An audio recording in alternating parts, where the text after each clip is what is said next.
자, 안녕하세요. 바른길 부동산입니다. 자, 둔촌주공 아파트는 언제나 핫 이슈죠. 자, 예비 당첨자 중에 84제곱의 계약률이 뉴스에 나왔습니다. 자, 진위 여부가 약간 불명확하긴 하지만 자, 일단 뉴스를 한번 보시죠. 둔촌주공 웃었다. 예비 당첨자 계약률이 90%다. 자, 기존의 당첨자들의 계약률이 70%, 자, 약간 못 미치는 수준이었다. 예비 당첨자까지 합하니까 84제곱의 계약률은 90% 정도 됐다라는 뉴스인데요. 소형은 아직 안 했다. 소형 계약률은 떨어질 것이다라는 얘기입니다. 다른 뉴스를 본다면 예비 당첨자 계약률이 90%다. 시공사업단은 사실 무근이다라고 얘기했습니다. 자, 일단 하나의 사실에 두 가지 다른 의견이 나왔었죠. 한쪽은 84제곱 같은 경우에 있어서는 계약률이 90%나 되더라. 자, 하지만 시공사업단 측에서는 뭔 소리야? 우리는 들은 바 없다. 사실 무근이다라고 주장을 하는데요. 자, 이렇게 상이한 주장이 대립되고 있는데요. 과연 어떤 게 맞을까요? 잘 모르겠습니다. 자, 하지만 84제곱 같은 경우는 인기 있는 평형이다 보니까 계약률이 높을 것이다. 화두는 언제나 이 소형 평수인 거죠. 자, 일단 84제곱 같은 경우는 워낙 인기가 많다 보니까 계약률이 높을 것이다라고 다들 예상을 했습니다. 그리고 5구 거기까지는 괜찮은데 중요한 거는 2구에서 4구까지 이게 이제 계약률이 높을 것인가가 이 분양의 승패를 좌우한다는 거죠. 자, 그래서 5구는 10일부터 예단 계약에 들어가고요. 자, 그다음에 2구에서 4구까지는 오는 11일부터 계약을 진행을 하는데 미분양 때문에 무순위 죽죽까지 나올 수도 있다라고 전망을 했습니다. 그렇다면 예상보다 선방하는 분위기인데요. 자, 왜 그럴까요? 주변 아파트의 분위기에 영향이 있었던 걸까요? 자, 우리가 아는 대장 아파트 헬리오시티 같은 경우는 자, 저점으로 찍었을 때 15억 3천까지 찍었습니다. 그리고 뭐 16억 같은 경우는 흔했었죠. 자, 하지만 이 분위기가 돌연 좀 바뀌는 분위기더라. 자, 어떻게 해요? 최근에 1월달 거래 사례를 보자면 17억 5천, 그 다음에 18억 해가지고 헬리오시티가 15억 대까지 떨어졌는데 17억 18억으로 반등을 하더라.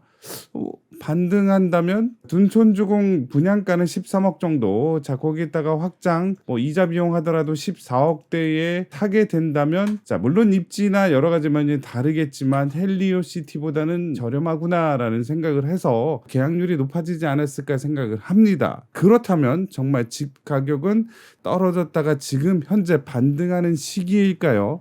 하이먼 먼스키 이론에 과연 여기에서 이렇게 반등하는 분위기가 요 헬리오시티의 분위기인가, 아니면 여기서 이렇게 반등하는 걸까라는 거죠. 자, 일단 저점에서 반등을 한다면 자, 지금 현 타이밍에 있어서는 최적의 타이밍이라고 할 수 있겠지만, 자, 만약에 그게 아니고 중간에 요때라면 현실 부정. 자, 2차 하락을 준비하기 전에 살포시 오른 요런 느낌. 자, 요때의 반등인지는 자, 향후 좀 더 지켜봐야 될 것 같습니다. 자, 그렇다면 헬리오시티 같이 지금 현재 아파트 가격은 반등을 하고 있는 건가? 자, 그래서 강동구의 주변 아파트를 한번 보도록 하겠습니다. 일단 고덕자이 같은 경우요. 고덕자이는 어디 있느냐? 자, 우리가 아는 고덕 그라시움은 북쪽에 있고요. 이 남쪽에 있는 게 바로 이제 고덕자이라고 할 수 있습니다. 상일동이죠. 그래서 최고가는 21년도 7월 달에 16억 8천까지 찍다가 지금 현재 23년도 2월 2일 날 계약을 했네요. 따끈따끈합니다. 어허라, 9억 3천까지.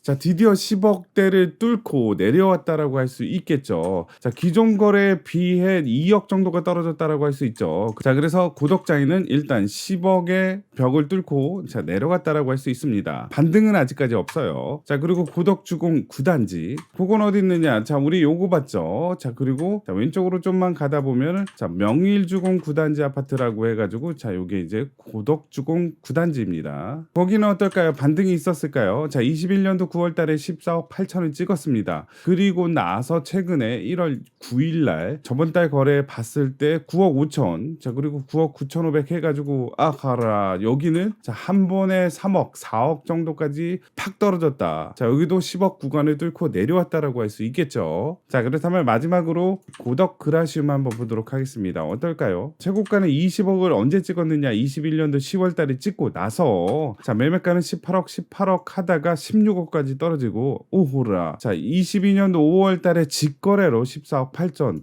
너무 떨어진 거 아니냐? 이거는 뭐 가족 간의 매매 거래나 자, 뭔가 캥기는 게 있다라고 해서 자, 무시했었죠. 당분간은 무시해도 됐었습니다. 왜냐면 그 뒤로 17억, 16억까지 되는데 어거라. 직거래보다 더 떨어진 금액이 나왔었죠. 14억 8천보다 1억 정도 싸게 13억 8천. 자, 그 뒤로 13억, 14억, 14억까지 가다가 최근에 다시 오른가 싶더니 아니죠. 13억 8,500 해서 자, 이 13억이랑 14억을 아직까지는 벗어나지 못한 박스권을 형성하고 있더라. 자, 그렇게 된다면 헬리오시티 자체는 자, 이 그래프상으로 봤을 때는 어느 정도 반등의 분위기지만 자, 나머지 강동구에 있는 이 삼총사 아파트는 아직까지 반등의 분위기는 없다라고 할 수 있겠죠.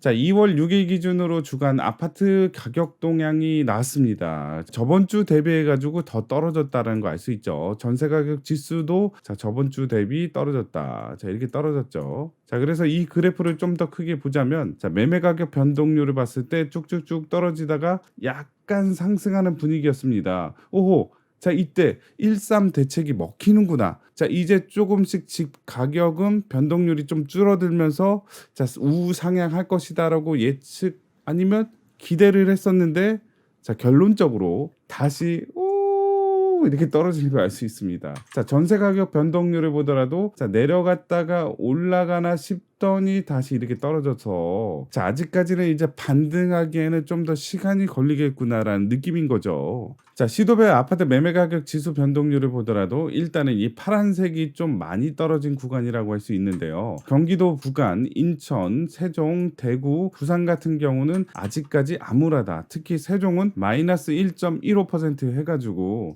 변동률이 상당히 높다라고 할 수 있습니다. 자, 그래서 빨간색은 플러스 구간이라고 할 수 있는데 없죠. 파란색이 자, 마이너스 구간 중에 가장 낮은 수치인데 그 구간이 아직까지는 이제 있다라고 할 수 있습니다. 그리고 요즘에 이제 금리가 높아지다 보니까 부채 비율을 좀 신경 써야 되죠. 자, 그래서 그것도 한번 볼게요. 국내 총생산 GDP 대비 가계 부채 비율.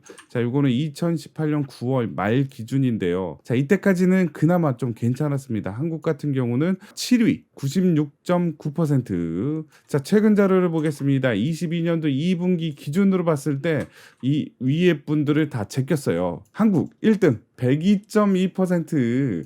자, 100%를 넘는 거는 우리 한국밖에 없습니다. 자, 세계 1등. 중국의 부동산 시장이 어렵다 하더라도 가계부채 비율에 있어서는 그다지 높은 수치는 아니다. 자, 영국의 살인적인 물가와 더불어 부동산 가격도 치솟고 있었는데 부채 비율은 자, 그렇게 높지 않다라는 얘기죠. 자, 그렇다면 최근 자, 그리고 4년 전 자, 그리고 더 과거로 한번 가볼게요. 언제로? 2014년도로 가보면 84%. 자, 그래서 2014년도엔 84%, 2018년도에는 96.9%, 작년은 102.2% 해서 4년마다 조금씩 이제 부채 비율은 GDP 대비 높아졌더라. 좀 안타까운 뉴스죠. 자, 그래도 그나마 자, 희망적인 건 뭐냐? 자, 은행 가계대출이 4.6조가 감소를 했다. 역대 최대로 감소를 했습니다. 금리가 높아지다 보니까 가계대출 비율은 그나마 줄어들었다라는 게 약간은 희망적이라고 할 수 있지만 자, 그러더라도 부채 비율은 자, 상당히 높은 편이다. 과거에 비해서요. 자, 높은 부채 비율을 낮추기 위해서는 자, 부채를 낮추던지 아니면 GDP를 올리면 부채 비율이 줄어드는 효과죠. 자, 그래서 GDP를 올립시다. 그러고 있는데 미국에서 이 바이든이 미국산만 써라. 바이든 폭탄 선언 한국 수출 기업 초비상. 자, 기존에 전기차도 미국산만 쓰고 중국산 쓰지 마라라고 얘기했는데 그거로 그치지 않고 한국의 건설 장비, 케이블, 기업 타격 우려. 자, 미국에서 도로나 다리를 건설할 경우에 있어서는 미국산을 쓰는 게 옳다라고 얘기한 게 이제 이번에 뉴스고요. 자, 그래서 이로 인해서 피해 품목은 뭐냐? 철도, 차량, 원자로, 전자기기, 부품 등이 자, 수출이 좀 더 어려워질 것이다라는 얘기죠. 근데 왜 자꾸 집값 얘기하는데 경제 얘기하고 왜 수출 얘기하나요? 자, 무슨 상관관계가 있나요? 자, 있습니다. 자, 1인당 GDP와 주택 가격은 정해 관계를 보입니다. 자, 역대 GDP는 자 계속해서 우상향을 했었고 그거에 맞게 주택 가격도 이렇게 같이 상승을 했다라는 얘기죠. 자, 그렇다면 GDP, 자, 국내 총생산이 꺾인다면 주택 가격도 꺾일 수 있다. 소득이 높아지지 않는데 주택 가격은 하염없이 오를 수 없다라는 얘기죠. 자, 여튼 우리나라가 이제 수출도 잘 되고 경기도 좀 부양해야 되지 않을까 싶지만 자, 당분간은 그렇게 쉽지가 않을 것이다라는 느낌인 거죠. 어찌됐든 오늘 하루도 좋은 하루 보내시고요. 다음에는 좀 더 깨알 같은 정보를 가지고 찾아뵙도록 하겠습니다. 이 영상이 마음에 드셨으면 구독, 좋아요 부탁드리겠습니다. 감사합니다.